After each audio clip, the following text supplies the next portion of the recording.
పెళ్లికి ముందే ఆవిడని గర్భవతిని చేశాడు. దాంతో వీడు చేసుకోవాల్సి అరే వచ్చింది. లలిత్, పెళ్లికి ముందే గర్భవతిని చేస్తే తప్పు అని అంటున్నావు. అవును, 100% తప్పే అని బైబిల్ కూడా చెప్తుంది.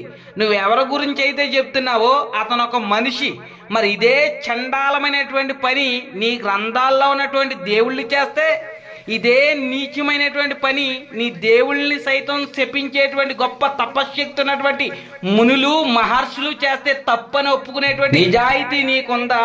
ఈ రోజు గ్రంథాల ఆధారంగా పెళ్లికి ముందే గర్భవతిని చేసినటువంటి పరాశరుడి గురించి, పరాశరుడికి పుట్టినటువంటి వ్యాసుడు, గ్రంథాలు రాసినటువంటి వ్యాసుడు పుట్టుక ఎలా ఉందో ఈ రోజు మనం తెలుసుకుందాం. ఈ లలిత్ గడు ఎంత నిజాయితీగా ఉంటాడో చూద్దాం. పరాశరుడు మత్స్య కన్యకైనటువంటి సత్యవతిని చూసి కామంతో కామబాణాలతో రగిలిపోతూ ఉంటాడు. ఆ కామ కోరికలు తీర్చుకోవడం కోసం ఆమె మీదకి వెళ్ళిపోతూ ఉంటాడు. అప్పుడు ఆ సత్యవతి ఈ పరాశుని ఏమంటుందో ఒకసారి చదువుదాం. మునేశ్వర, ఏమిటిది? నీకు ధర్మమేనా? వశిష్ఠ వంశంలో పుట్టావు, చదువుకున్నావు, తపస్సులు చేశావు, నీకు కూడా మన్మథ వికారాల?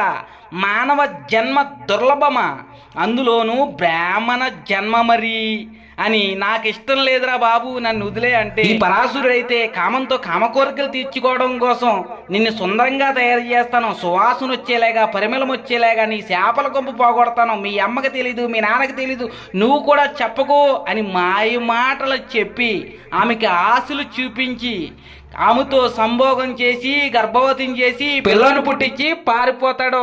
దీనికి నీ సమాధానం ఏంటి చెప్పరే? ఒక మనిషి తప్పు చేస్తే తప్పని చెప్పావు కదా, మరి నీ గ్రంథాల్లో నీ దేవుళ్ళు, సూపర్ పవర్స్ ఉన్నటువంటి నీ మహర్షులు ఇంతకంటే నీచమైన పనులు చేస్తున్నారు కదా, మరి తప్పని ఒప్పుకుంటావా?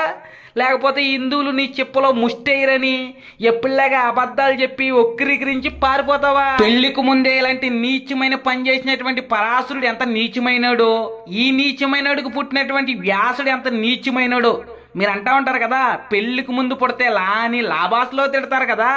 ఈ వ్యాసుడు కూడా లాభాసలోనే పుట్టాడు.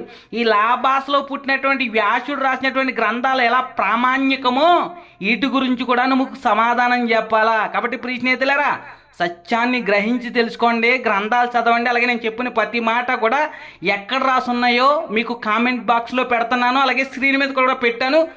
చూసుకోండి, చదువుకోండి, మీరు కూడా ప్రశ్నించండి.